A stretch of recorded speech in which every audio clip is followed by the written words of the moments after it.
Moving on, education stakeholders are urging the government to reevaluate its approach to funding universities as higher education institutions grapple with financial challenges. The Management University of Africa VC Professor Washington Okeyo says the move will help foster skills development and innovation for an inclusive education sector.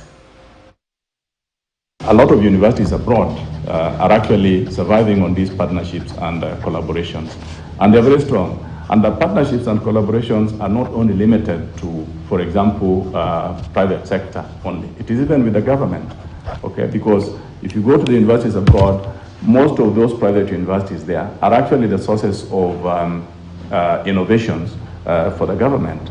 The government partners with them to come up with systems and equipment and so on and so forth, which then are used in the government, departments to provide goods and services to the government.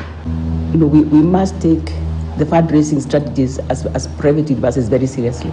If you think about some of the private universities, not just in Kenya but outside, they actually don't get any funding from government, but they are able to sustain. So that will be the question: how do we sustain ourselves? And mainly it's through fees. We can't deny that the more students you have, of course, the more income you have, because again, you can't depend on the other sources fully.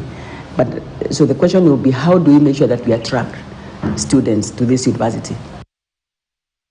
Now, residents living in semi-arid regions of Mbondoni area of Makima in Mwea sub-county, Embu County, have decried the marginalization